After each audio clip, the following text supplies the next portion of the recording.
হরে কৃষ্ণা। আমি আমার পরমারাধ্য গুরুদেব এবং বিষ্ণুপাদ পরমহংস অষ্টোত্তর শত শ্রী শ্রীমৎ ভক্তি সুন্দর ভাগবত মহারাজের রাতুল চরণ যুগলে অগণিত ভক্তিপূর্ণ প্রণাম জানাই এবং সকল সাধু গুরু বৈষ্ণব ভক্তবৃন্দের শ্রী চরণ কমলে জানাই আমার ভক্তিপূর্ণ প্রণাম। আজ আমরা শ্রীমদ্ ভাগবত মাহাত্ম্যের পরবর্তী কথা শ্রবণ করব। এর আগের দিন আমরা ভাগবত মাহাত্ম্যের প্রথম শ্লোকটি সম্পর্কে জেনেছিলাম।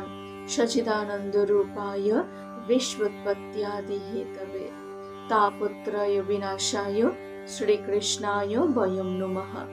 এটা আমরা জেনেছিলাম যে ভগবান শ্রীকৃষ্ণ সৎচিৎ এবং আনন্দ স্বরূপ। তিনি ত্রিতাপ দুঃখ বিনাশকারী, সমস্ত কিছুর উৎপত্তির হেতু সেই পরমেশ্বর ভগবান শ্রীকৃষ্ণকে আমরা সবাই প্রণাম জানাই। আমাদের সকলের উচিত এই কলিযুগে অবস্থান করে ভাগবত কথা শ্রবণ করা। এই সম্পর্কে আমরা জেনেছিলাম। তো দেখুন, নৈমিষারণ্যতে ভাগবত কথা হয়েছিল। কিভাবে হয়েছিল? নৈমিষারণ্যতে কিভাবে হয়েছিল? একবার নৈমিষারণ্যে ৮৮,০০০ মুনি ঋষিরা, শৌনকাদি ঋষিরা, ৮৮,০০০ শৌনকাদি ঋষিরা একত্রিত হয়েছিলেন। তারা ভাবছেন যে আমরা কিভাবে এমন কি কর্ম করব যার দ্বারা আমরা ভক্তি, জ্ঞান এবং বৈরাগ্য লাভ করতে পারব, ভগবানের প্রতি প্রেম, প্রীতি, ভালোবাসা বর্ধিত হবে। এমন আমরা করব এই কলিযুগে অবস্থান করে। তো তখন সুত গোস্বামীজি সেখানে উপস্থিত হয়েছিলেন, আবির্ভূত হয়েছিলেন। তো সুত গোস্বামীজিকে দেখে ৮৮,০০০ মুনি ঋষিরা সবাই প্রণাম করলেন। সবাই ওনাকে প্রণাম করলেন, বন্দনা করলেন। তারপর কি আসন দিলেন, উপবেশন করার জন্য আসন দিলেন। আর তারপরে প্রার্থনা করলেন, সুত গোস্বামীকে প্রার্থনা করলেন। কি প্রার্থনা করলেন? অজ্ঞান ধ্বন্ত বিধ্বংস কোটি সূর্যা সমপ্রভা সুতখ্যাহি কথাসারম মম কর্ণরসায়নম। অজ্ঞান ধ্বন্ত বিধ্বংস কোটি সূর্য সমপ্রভা সুতখ্যাহি কথাসারম মম কর্ণরসায়নম। অর্থাৎ, হে সুত গোস্বামীজি, শৌনকাদি সকল ৮৮,০০০ মুনি ঋষিরা বলছেন যে হে সুতজি, আপনি অজ্ঞানরূপী অন্ধকারকে দূর করার জন্য, আপনি অজ্ঞানরূপী অন্ধকারকে দূর করার জন্য কোটি সূর্যের সমান, কোটি সূর্য সমান আপনি অজ্ঞান অন্ধকার দূর করার জন্য। আমরা দেখি কি জাগতিক অন্ধকার দূর হয়ে যায় কখন? যখন সূর্য উদিত হয়, তখন জাগতিক অন্ধকার দূর হয়ে যায়। কিন্তু আমাদের হৃদয়ের মধ্যে যে অন্ধকার জমে রয়েছে, সেই অন্ধকার কি? অজ্ঞানরূপী অন্ধকার। শৌনকাদি ঋষিরা কত সুন্দরভাবে আমাদেরকে বুঝিয়ে দিচ্ছেন যে অজ্ঞানরূপী অন্ধকারকে দূর করার জন্য কি প্রয়োজন। সুত গোস্বামী কে বলছেন যে আপনি তো করোড় সূর্যকে সমান, হ্যাঁ, আপনি তো কোটি সূর্যের সমান। তো কৃপা করে আপনি আমাদের অজ্ঞানরূপী অন্ধকারকে দূর করুন। আপনি এমন কিছু আমাদের কাছে বর্ণনা করুন, এমন কিছু আমাদেরকে শ্রবণ করান, যাতে আমাদের হৃদয় এবং কান, আমাদের কর্ণ এবং হৃদয় দুটোই পবিত্র হয়ে যায়। আমাদের হৃদয় এবং কর্ণ যাতে পবিত্র হয়ে যায়, এমন কিছু কথা শোনান। আমাদের হৃদয় কেন পবিত্র নয়? কারণ জন্ম জন্মান্তর ধরে ৮৪ লক্ষ যোনি ভ্রমণ করতে করতে আমরা তবে এই মনুষ্য জীবনে ভজন সাধনের উপযুক্ত দেহ লাভ করেছি। ৪ লক্ষ তো আবার মানব জীবনে আমরা ৪ লক্ষ বার ছিলাম। সেগুলো কেমন? অজ্ঞানী, তারপর কি ভজন সাধনের অনুপযুক্ত দেহ লাভ করে আমরা 4 লক্ষ বার মনুষ্য জীবনেও ছিলাম। তখন ভগবানকে আমরা জানতে পারিনি, বুঝতে পারিনি, ভগবানের উপাসনা করার জন্য সঠিকভাবে দেহ লাভ করিনি, এই রকম ছিলাম। কিন্তু তারপর আমরা যে ভগবানকে জানতে পেরেছি, বুঝতে পেরেছি, এটা হচ্ছে ভগবানের কৃপা, এটা ভগবানের কৃপা। তো এবার এই মনুষ্য জীবন লাভ করে আমাদেরকে কি করতে হবে? এই যে জন্ম জন্মান্তর আমরা জন্মগ্রহণ করেছি, তো আমাদের হৃদয়ে তো মলিন হয়ে রয়েছে, হৃদয়ে অজ্ঞানতা ভরে রয়েছে। সে হৃদয় পরিষ্কার করব কিভাবে? হৃদয়কে পবিত্র করব কিভাবে? প্রত্যেক জন্মে আমরা আহার নিদ্রা ভয় মৈথুন করতে করতে আমাদের হৃদয় অপবিত্র হয়ে রয়েছে। আর কান, আমাদের কান হচ্ছে এমন একটা ব্যাপার, কান সবসময় নিজের প্রশংসা আর অন্যের নিন্দা শুনতে খুব পছন্দ করে। অন্যের সম্পর্কে সমালোচনা শুনতে খুব পছন্দ করে কান, আর নিজের প্রশংসা আর অন্যের নিন্দা।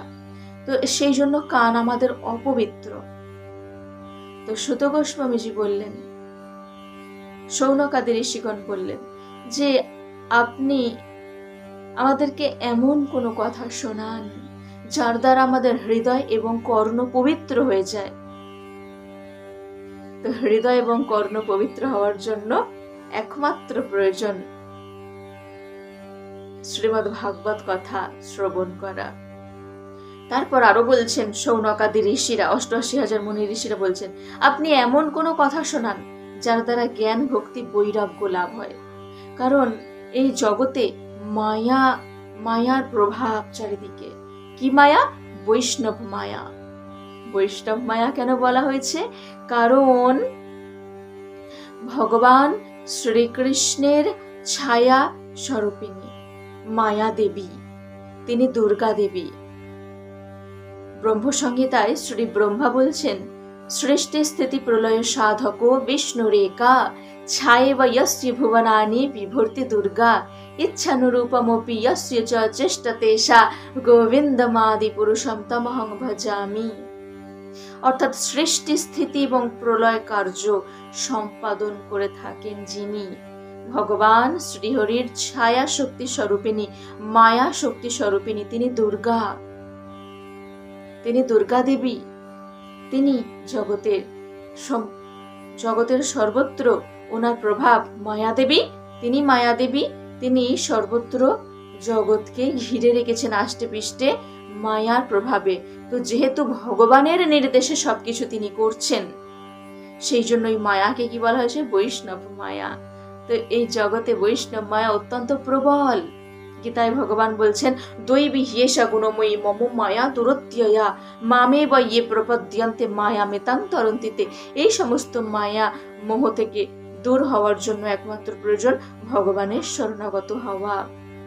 আর ভগবানের শরণাগত কলিযুগে কিভাবে হওয়া যায়? ভাগবত কথা শ্রবণ কীর্তনে।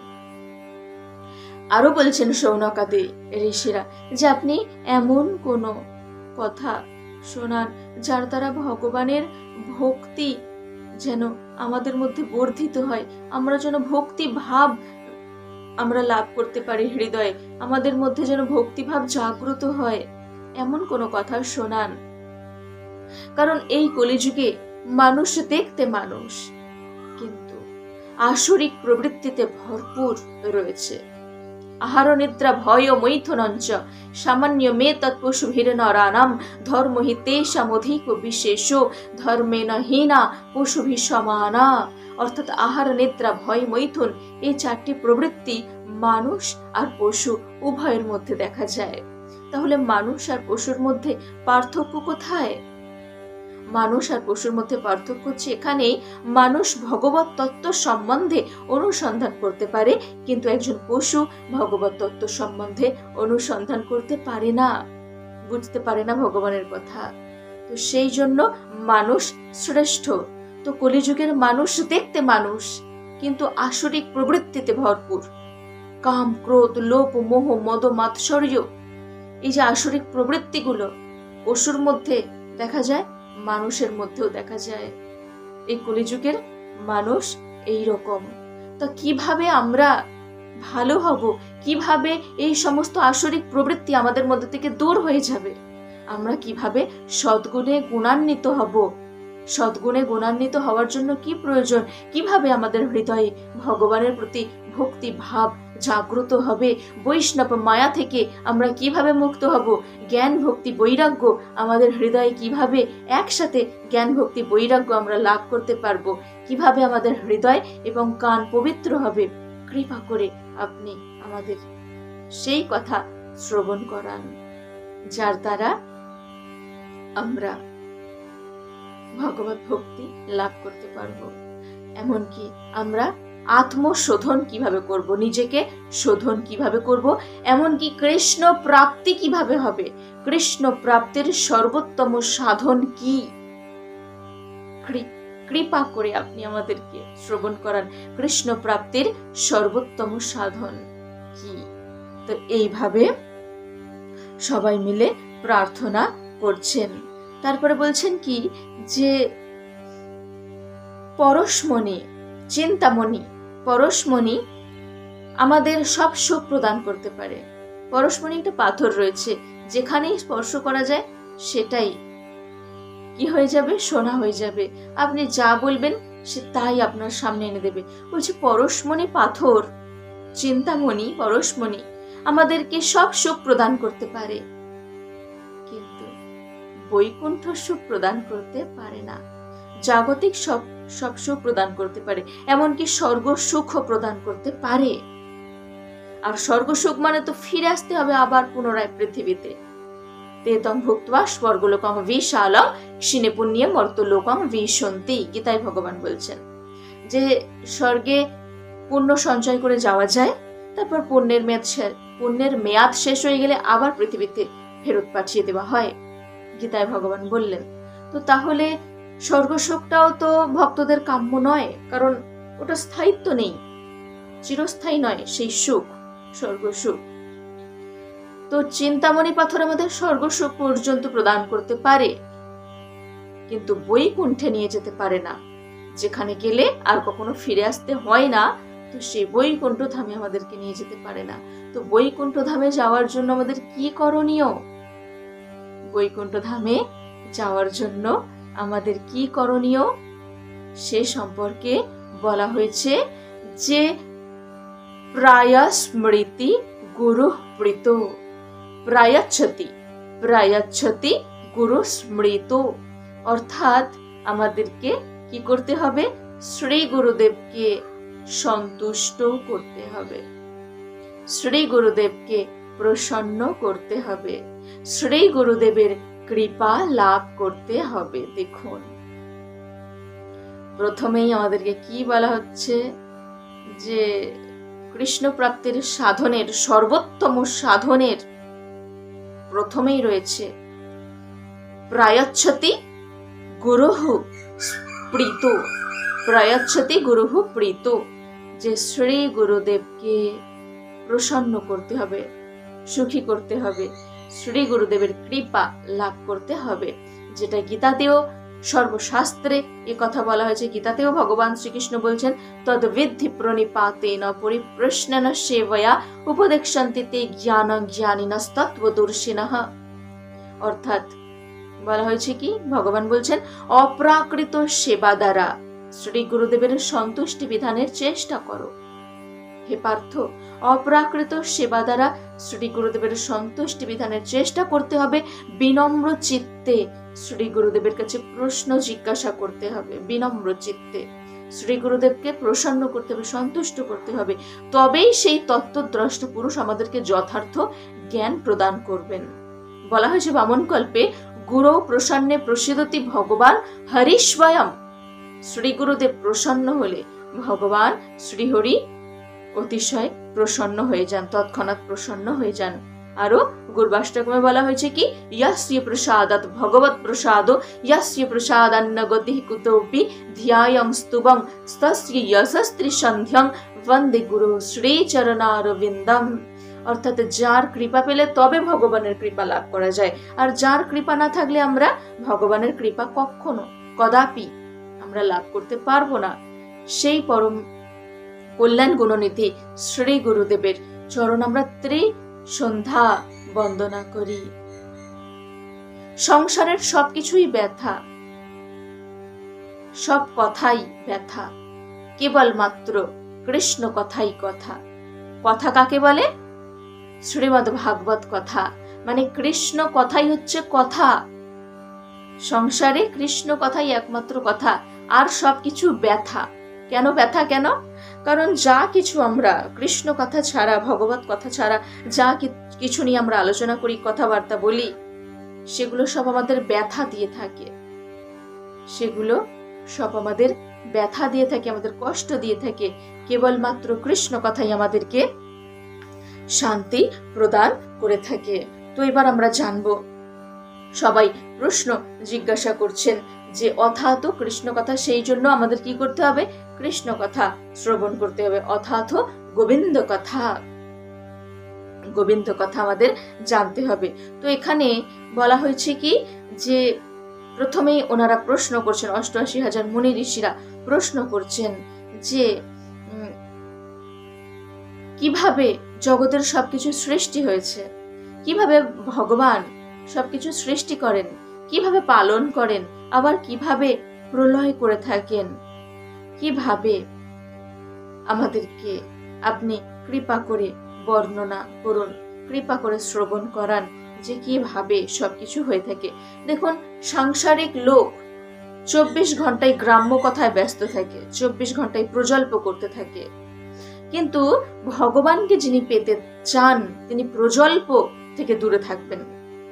ভগবানকে পেতে চাইলে যত রকমের প্রজল্প রয়েছে, গ্রাম্য কথা রয়েছে, সেই সব কিছু থেকে দূরে থাকতে হবে। কারণ মহাপ্রভু বলেছেন যে গ্রাম্য কথা না শুনিবে, গ্রাম্য কথা না কহিবে, ভালো না খাইবে, ভালো না করিবে। মানে কি, এটা কেন বলেছেন? এবার হয়তো বলবেন যে কেন ভালো কথা, ভালো কিছু খেতে কেন নিষেধ, ভালো কিছু পড়তে কেন নিষেধ? পড়তে কেন নিষেধ? কারণ হচ্ছে, দেখুন, আমরা যখন জাগতিক কিছু ভালো কিছু লাভ করতে থাকবো, তো তোমরা মায়ার মধ্যে জড়িয়ে পড়বো। যার অনেক কিছু আছে তার মধ্যে আরো চাই, আরো চাই, এই চিন্তা ভাবনা থাকে। সব কিছু থেকে আমাদেরকে কি করতে হবে? যার কাছে যা আছে আছে, কিন্তু সেগুলোর প্রতি মোহ রাখলে হবে না।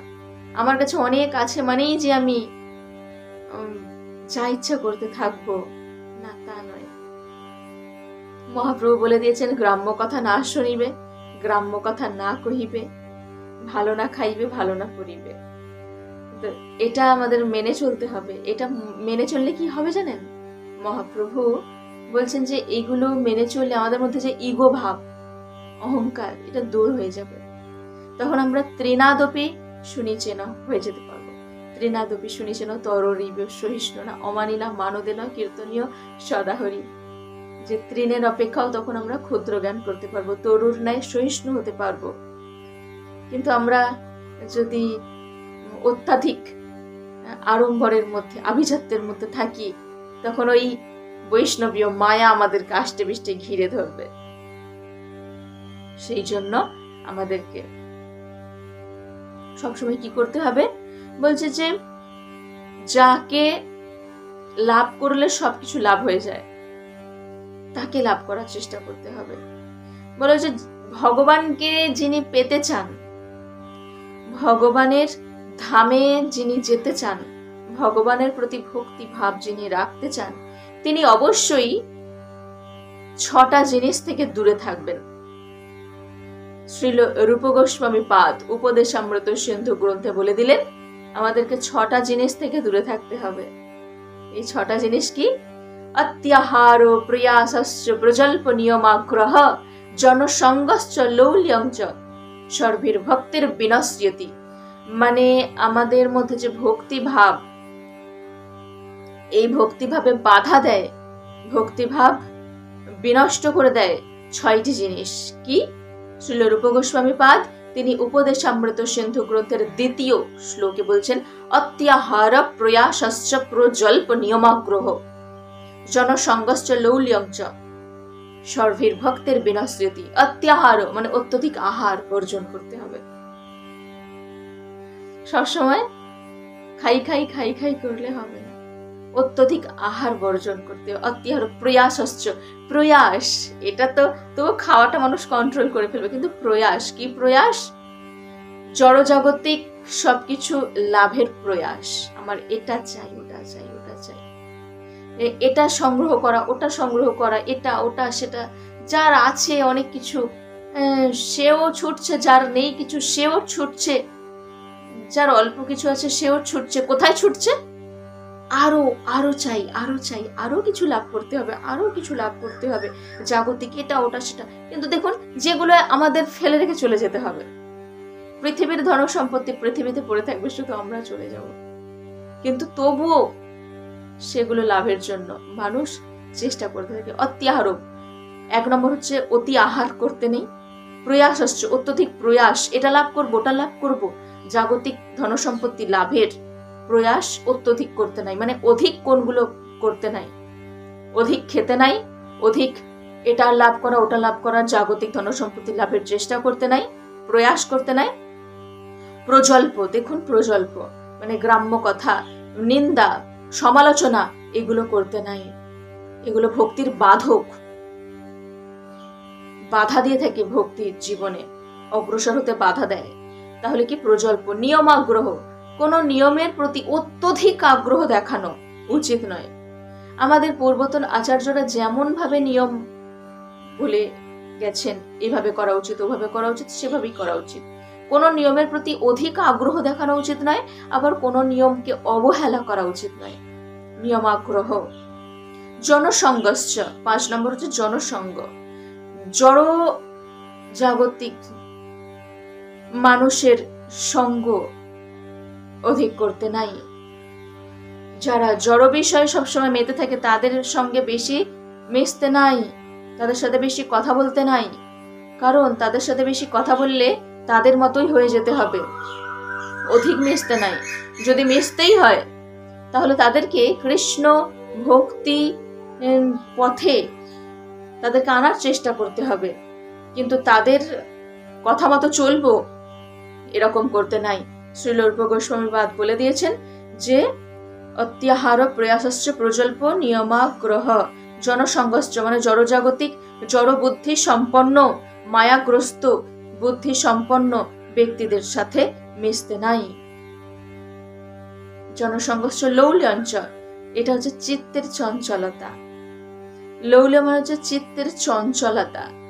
চিত্তকে এত চঞ্চল চিত্ত যে এই চিত্তকে আমরা বসে আনবো কিভাবে? চঞ্চলং হি মনঃ কৃষ্ণ প্রমাথি বলবাদ দৃঢ়ম তস্যাহং নিগ্রহং মন্যে বায়োরিব সুদুষ্করম। অর্জুন বলছেন, হে কৃষ্ণ, মন এত চঞ্চল যে মন আমাদেরকে খুব কষ্ট দিয়ে থাকে। মন এত চঞ্চল, আমি এখানে বসে আছি, মন আমার চলে যাচ্ছে অন্যদিকে, চারিদিকে ছুটছে। মন এত চঞ্চল, তো এই মনকে কিভাবে বসে আনা যাবে?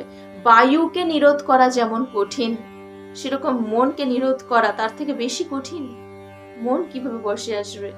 ভগবান গীতায় বললেন কি, সে সম্পর্কে ভগবান বলে দিলেন যে অভ্যাস যোগ যুক্তেন চেতসা নান্যগামিনা পরমং পুরুষং দিব্যং ইয়াতি পার্থানুচিন্তয়ন। অভ্যাস সহকারে কেউ যদি মনকে কন্ট্রোল করার চেষ্টা করে তাহলে মন আর এদিক ওদিক ছুটবে না। অভ্যাস সহকারে কেউ যদি মনকে ভগবানের প্রতি রাখে, ভগবানের চিন্তা ভাবনায় যদি নিমগ্ন করে রাখে অভ্যাস সহকারে, মানে কি প্র্যাকটিস করতে হবে। একদিনে মন বসে আসবে না। আপনি ধীর স্থির ভাবে বসুন, বসে ভগবানকে ভাবতে থাকুন, ভগবানের রূপ দর্শন করতে থাকুন। হয়তো এটা আপনি বেশিক্ষণ পারবেন না, কিন্তু 1 মিনিট চেষ্টা করুন, তারপরে 2 মিনিট হয়ে যাবে, তারপর ধীরে ধীরে বাড়তে বাড়তে সব সময় আপনি ভগবানের শ্রী চরণ কমলেই মনকে রাখতে পারবেন। আমরা পারবো। গীতায় বলে দিয়েছেন ভগবান যা বলেন সেটা আমাদেরকে মেনে চলতে হবে, যে অভ্যাস সহকারে ভগবানের চরণ কমলের প্রতি আমাদের মতিগতি রাখতে হবে, তাহলে মন মনের চঞ্চলতা দূর হয়ে যাবে। লৌল্যঞ্চ, এই যে মনের চঞ্চলতা, ভক্তিপথের বাধক, এ সম্পর্কে এই 6 রকম ভক্তিপথের বাধকের সম্পর্কে শ্রীল রূপ গোস্বামী পাদ তিনি বলে দিয়েছেন। এই 6 রকমের নিয়ম মেনে চললে আমরা ভক্তিপথে অগ্রসর হতে পারবো। যে আমরা বেশি খাবো না, অত্যধিক আহার করতে নেই, ডাক্তারও নিষেধ করছে। অত্যধিক আহার করলে, অত্যধিক খেলে কি হয়, শরীর অসুস্থ হয়ে যায়। তারপর জড়জাগতিক ধনসম্পত্তি লাভের জন্য বেশি প্রয়াস করব না, কারো সম্পর্কে সমালোচনা, প্রজল্প, গ্রাম্য কথা, এটা ওটা এসব বলবো না। বলতে গেলে আমরা ভগবানের কথা বলবো। আর কোনো নিয়মের প্রতি অধিক আগ্রহ বা অবহেলা আমরা করব না। আর জড়জাগতিক ব্যক্তিদের সাথে আমরা বেশি মিশবো না। আর মনকে সবসময় ভগবানের পথে রাখবো, ভগবানের শ্রীচরণ কমলে রাখবো, আর অন্য কোনো দিকে রাখবো না। এভাবে আমরা ভগবানের কথা শ্রবণ করে ভগবানের কৃপা লাভ করতে পারবো। শ্রীমদ্ ভাগবতমে বলা হয়েছে কি, ভগবানের কথা কি জানেন? ভগবানের কথা হচ্ছে অমৃত। তব কথামৃতম তপ্ত জীবনম কবিভিরীড়িতম কল্মষাপহম শ্রবণ মঙ্গলম শ্রীমদাততম ভুবি গৃণন্তিতে ভূরিদা জনা। এটা যখন আমরা 10ম স্কন্ধে প্রবেশ করব শ্রীমদ্ ভাগবত কথার, তখন আমরা এটা নিয়ে আলোচনা করব ডিটেলসে। এখন শুধু বলে রাখি, তব কথামৃতম মানে ভগবানের কথা হচ্ছে অমৃত। ভগবানের কথা হচ্ছে অমৃত। কলিযুগে কথামৃত সেই জন্য বলা হয়েছে, যা আমাদেরকে অমৃত কেন বলা হয়েছে? যা আমাদেরকে মুক্তি প্রদান করায়, মুক্তি প্রদান করে থাকে। কৃষ্ণ কথা আমাদের হৃদয়কে নির্মল করে থাকে। নষ্ট প্রায়শ্ব ভদ্রেষু, শ্রীমদ্ ভাগবত বর্ণিত হয়েছে শ্রীমদ্ ভাগবতমে, যে শ্রীমদ্ ভাগবত কথা শ্রবণ করলে কি হয়, নষ্ট প্রায়শ্ব ভদ্রেষু নিত্যং ভাগবত্য সেবায়া ভগবত্যোত্তম শ্লোকে ভক্তির ভবতি নৈষ্ঠিকী। অর্থাৎ নিয়মিতভাবে শ্রীমদ্ ভাগবত কথা শ্রবণ করলে হৃদয়ের সমস্ত কলুষতা দূর হয়ে যায়। আর তখনই আমরা দেখুন, হৃদয়ের কলুষতা তখন দূর হয় নিয়মিতভাবে প্রত্যেক দিন কেউ যদি শ্রীমদ্ ভাগবত কথা শ্রবণ করে থাকেন। আর তখনই উত্তম শ্লোকের দ্বারা বন্দিত পরমেশ্বর ভগবান শ্রীকৃষ্ণের প্রতি প্রেমময়ী ভক্তি সুদৃঢ় রূপে প্রতিষ্ঠিত হয়ে থাকে। কেন এই আমাদের হৃদয়ের কলুষতা দূর করে থাকে? কারণ এটা হচ্ছে কথা অমৃত, কৃষ্ণ কথা হচ্ছে অমৃত স্বরূপ। সেই জন্য আমাদের মধ্যে যত রকম কুচিন্তা ভাবনা রয়েছে, সেই সমস্ত কুচিন্তা দূর করে দিয়ে থাকে। সেই জন্য বলা হয়েছে শ্রেণবতাং স্বকথা কৃষ্ণ পুণ্য শ্রবণ কীর্তনঃ হৃদ্যন্তস্থ হ্যভদ্রাণি বিধুনতি সুহৃৎশতাম। কৃষ্ণ কথা আমাদেরকে শ্রবণ করতে হবে, আমাদেরকে কীর্তন করতে হবে। এর ফলে কি হবে? ভগবানের কৃপা আমরা লাভ করতে পারবো। অনেকে বলে থাকে যে অমৃত এখানে আছে, ওখানে আছে, সেখানে আছে, কিন্তু অমৃত কোথায় আছে? আসলে আমাদের অমৃত খুঁজতে হবে, কোথায় আছে অমৃত। দেখুন, অমৃত হচ্ছে একমাত্র কৃষ্ণ কথায় রয়েছে। একবার একজন জিজ্ঞাসা করছেন যে অমৃত কোথায় থাকে, তখন উত্তর পাওয়া গেল যে চাঁদের মধ্যে অমৃত থাকে। কারণ চাঁদ ভীষণ সুন্দর, চাঁদের মধ্যে স্নিগ্ধ শান্ত স্নিগ্ধ রূপ রয়েছে, তো চাঁদে অমৃত রয়েছে। তখন বলা হয়েছে হ্যাঁ, চাঁদে অমৃত রয়েছে।